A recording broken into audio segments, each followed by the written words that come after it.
Hey guys, just coming to let you know this podcast is for people 18 or older. We are adult collectors talking about adult themes using adult language.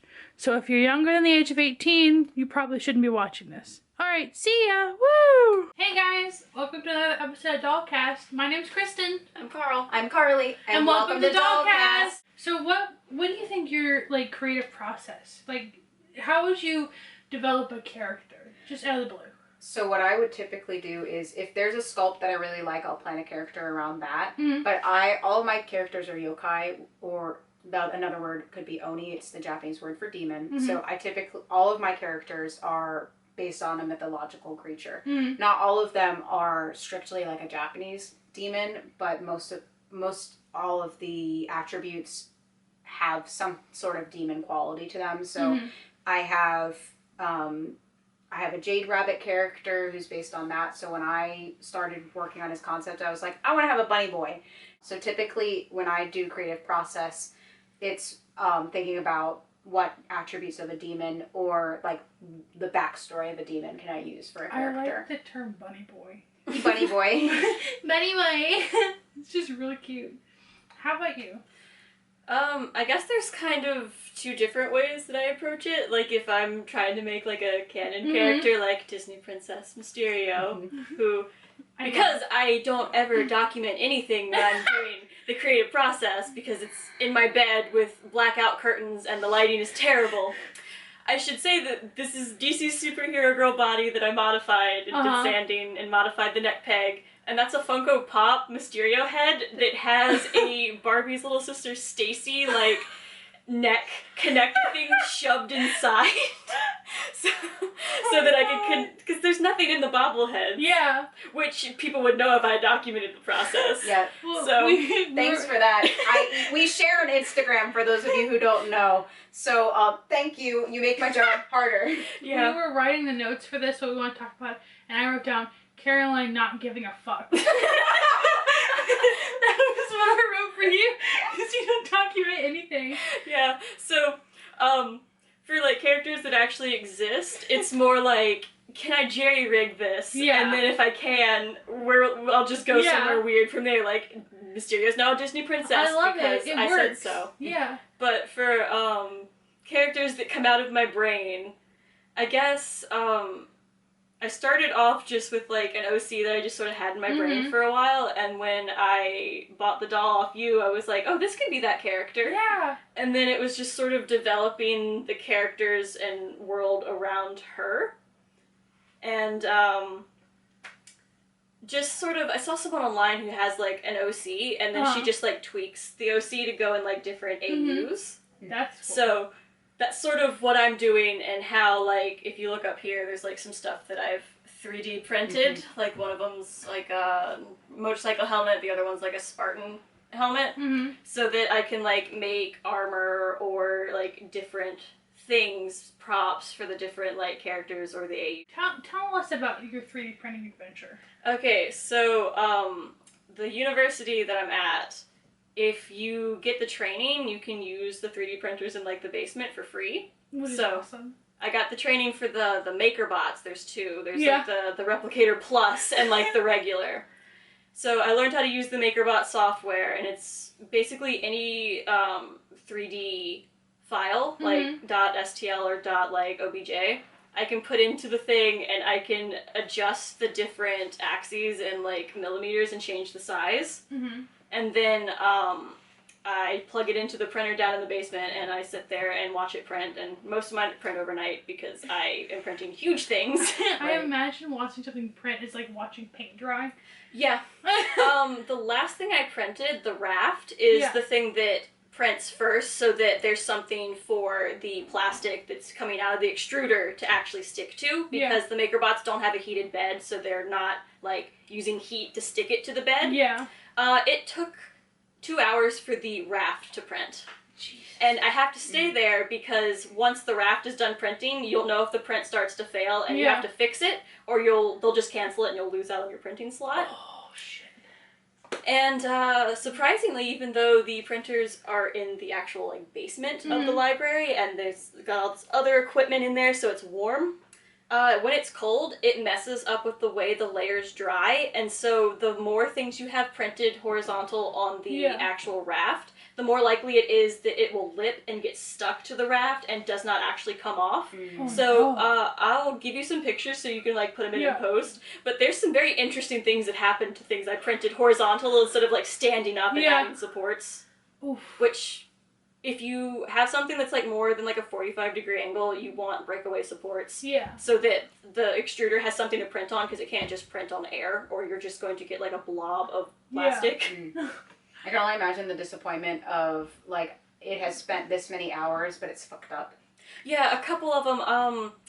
I printed some Pokemon. The Umbreon like doesn't have a tail, and the ears are just like a plastic mess, and one of the Espeons I printed just has 3 legs because the 3rd leg just didn't print. I've been using a lot of the 3D printing to make like props or like things that I don't want to sit there and sculpt myself.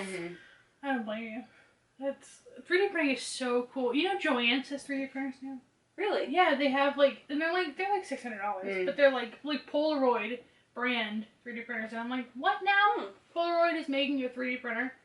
I mean, I should say that these are PLA, not ABS, so like you can't use acetone or like heat to smooth out the lines. You gotta sand them, and it's not resin, so there's different materials you can print. I was shocked to learn that you can 3D print resin. Yeah, I was like, what?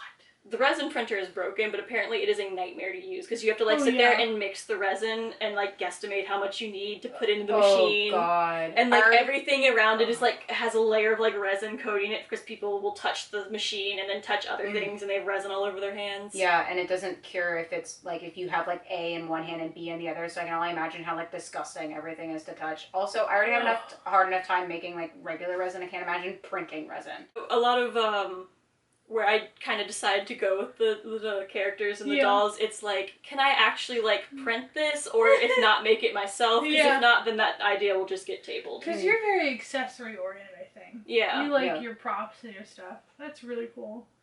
I think it's amazing what you print. Like this Halo helmet is like so good. I've learned that the MakerBots like bigger things that are not like super tiny and detailed. And see, the Cricket's the same way. It's like, it's fine if I print a detailed thing that's this big, but I try to print a detailed thing that's this big and it's like, oh, we can't cut that. Like my NASA stuff doesn't get half the stars because they're just like so teeny tiny. It's like they won't even like weed out. And I'm like, oh, cool, thanks. I do like an accessory. I don't really get to use them very much for my dolls, but I do think they're really cool when I get them. I think accessories for me, it's if I can use this in a photo shoot, great. And when I think of accessories, I think of how the character might interact with it or how it sits next to it. Like if it completes the background of a picture, or if it's something that like, oh, it's an eating picture, so it's food that they have in their hand or whatever. Yeah, that's really cool. I think I don't really use accessories that much. It's because like resin BJDs often don't have this like the I guess the tension. I was going to say strength, but to hold things because they just kind of or they they just don't have it. And so like the smart dolls can pick up a full doll and hold it, and I'm like, oh my god, this opens a whole new world of possibilities. And it's just I love little details like that. I collect I'll buy like, did you see that vlogger set at Walmart for 18-inch dolls? Yes, I did see that. I have it. It is little tiny little microchip SD cards with it, and you put in the camera and the laptop. And I'm like, this is fucking adorable.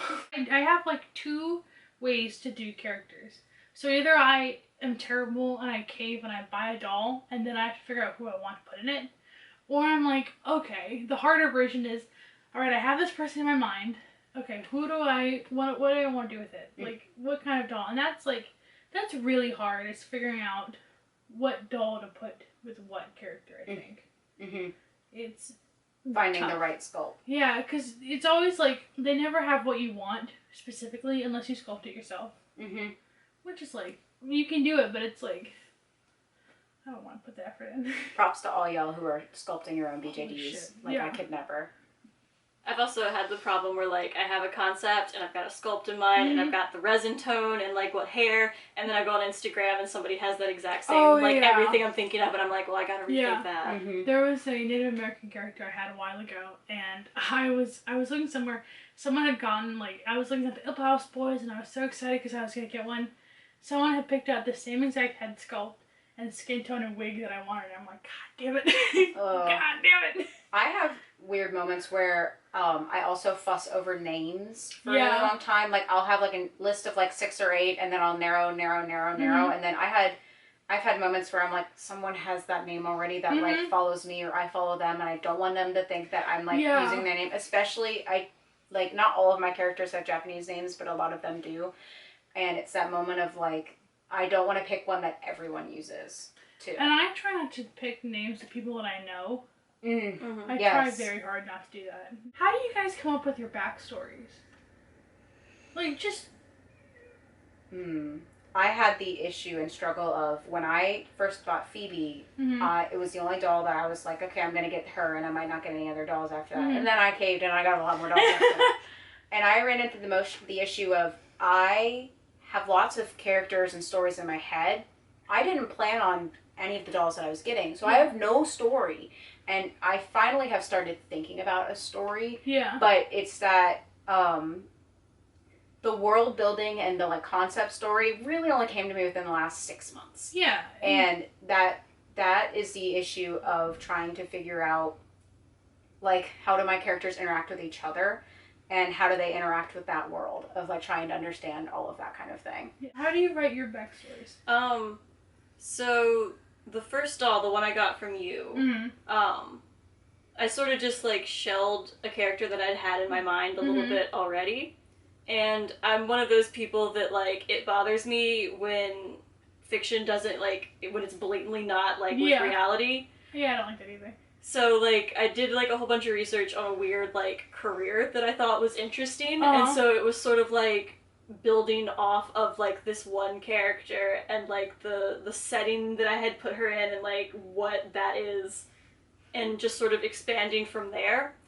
And with Shiv, the Resin Soul in particular, when I was coming up with her character, all I had was that somehow related to my main character, and Knife Ballerina was all that I had for her. When I was Knife Ballerina. Knife Ballerina. Knife Ballerina.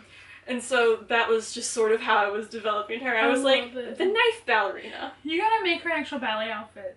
I know, I do. With little point shoes. That would be so cute. Oh Knife God. on the end of point Yeah, shoes. and because, like I said, I am that person who, like, wants things put into reality. I have accidentally written myself into a hole where now I have to, like, make my own ballet, like, story-wise. I have to write a ballet. Like, I'm not gonna choreograph and, like, add music. That's just, like, too much. But, like, so now I have to, like,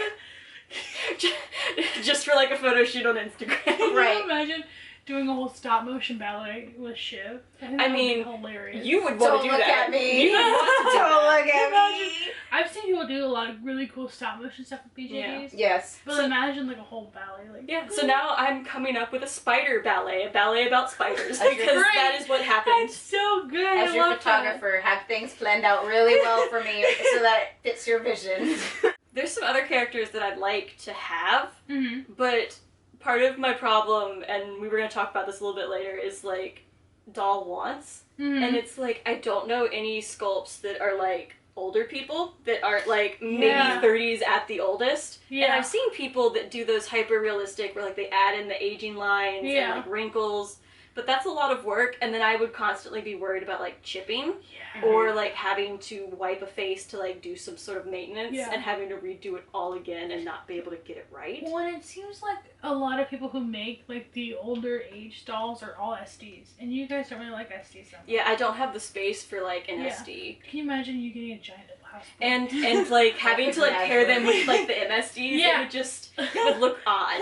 Like, here's my baby! My MSDs, I'm 5 foot on a good day, y'all. So yeah, you're tiny. my MSD is already like the length of like my thigh, and like the thought of getting an SD is very, very intimidating. I mean, you've seen my smart dolls. They're on the smaller. They're not really the smaller side, but they're like the mid-range of SD. I know, that's just so big for me. I'm just like, I'm very happy with like MSD, and I have YoSDs, and I've been getting back into YoSD. So there's, like, some characters that exist that I guess maybe they'll just show up in, like, photos or something in, like, the background of a diorama, because I don't have any, like, way to bring them. Oh, you mean some of them are just accessories for other dolls, like Teddy is?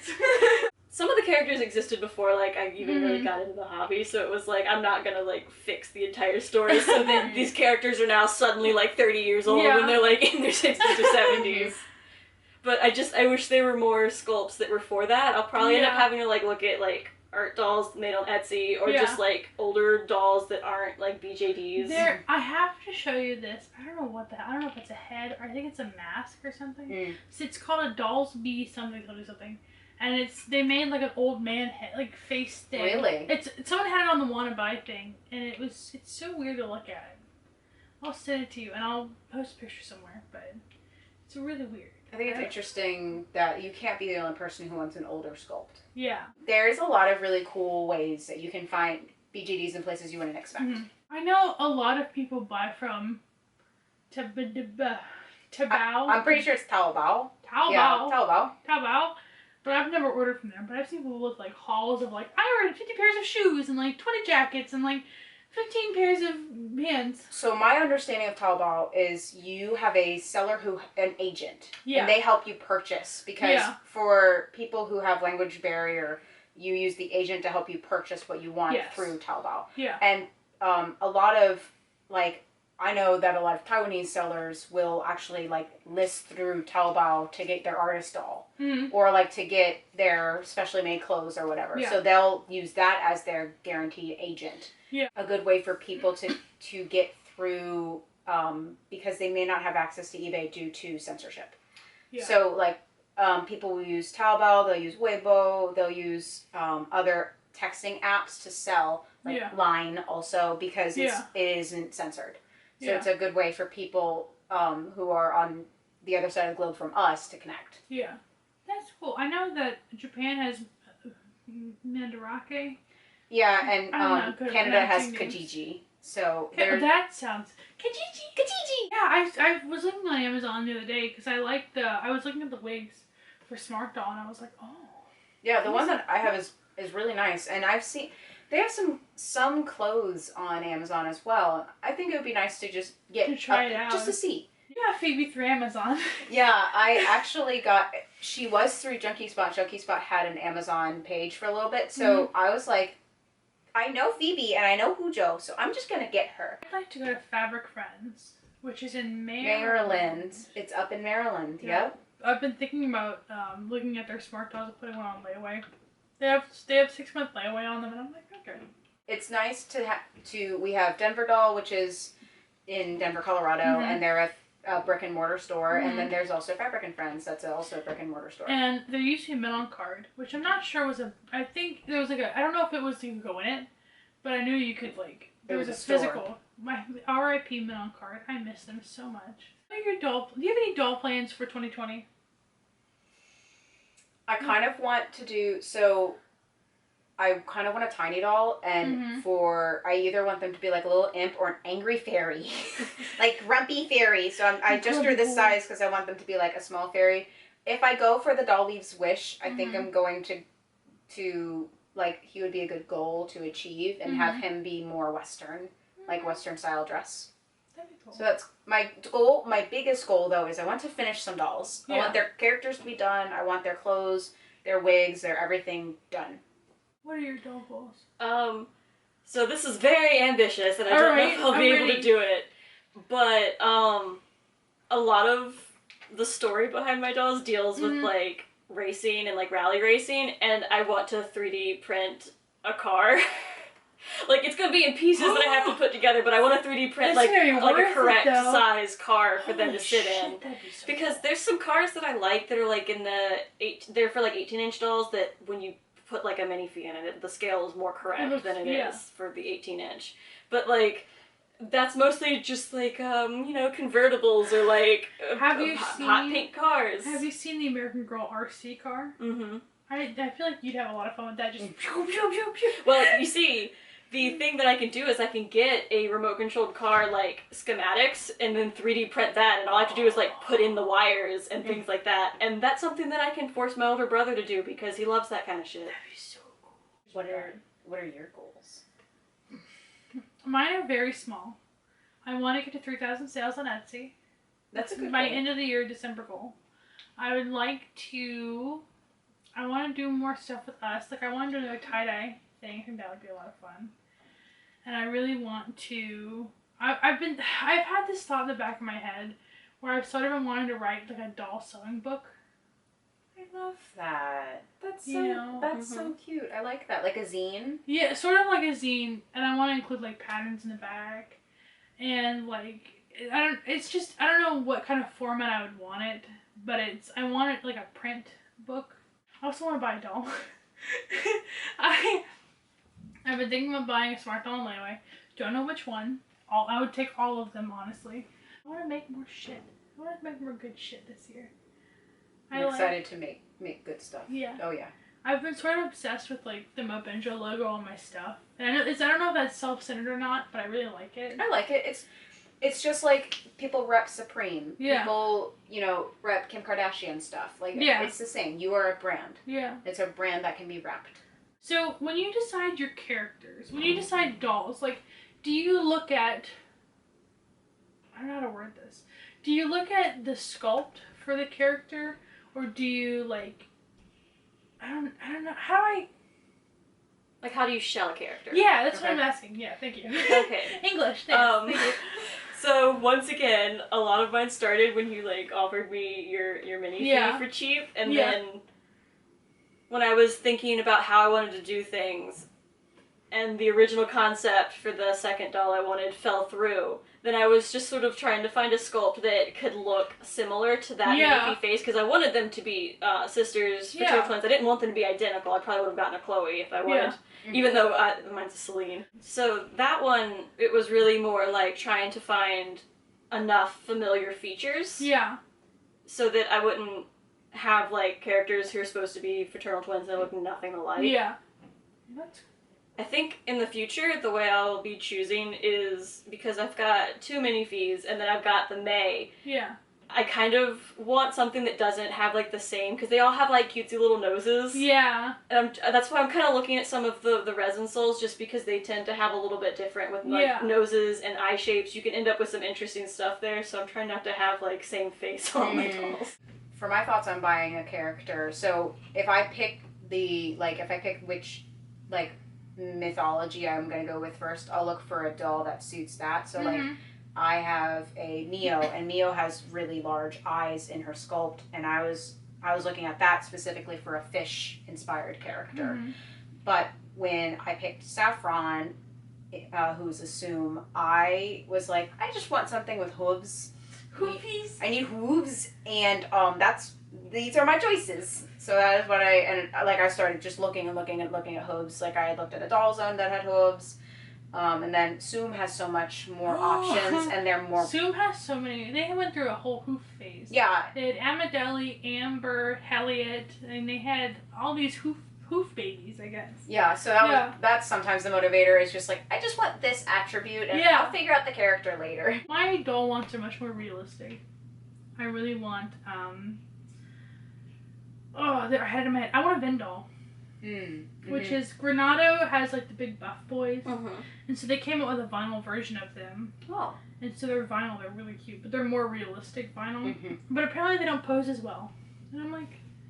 I don't know a whole lot of people that I've seen with them, so I don't know how to compare. Well, it's hard to tell them apart. They do look really pretty. Yeah, because they look just like the resin version, except they're vinyl. I have a lot of Grail dolls. Tell us your Grails. So it used to be, I wanted the Doll Zone, can't remember the names, but there were these Doll Zones from like 2010, and they were like flower people. Ooh. Yeah, they were Doll Zone Moment. It was a Doll Zone Moment, I think. I don't remember for sure. But there was a boy and a girl, and their whole head was flower petals that go up and out, and their arms were full power. I mean, they were beautiful. But then I was like, I would never. I would never have one. I would never know what to do with it. I also really like the new Smart Doll Genesis with the more realistic face. I've always wanted, I used to be really a fan of the opera, and Ipple House released a fan of the opera, Dexter, who was, no, I think he was Douglas, but he had the full outfit with the mask, and he had a special head, and I was like, oh, I would want one, but I've never in my life seen one secondhand. Ever. But I'm like, oh.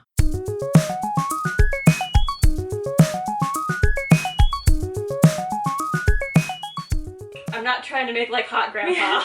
Right. You want grandpa. who looks 10 years older than like grandchildren. Did you see the fucking hot Santa commercials?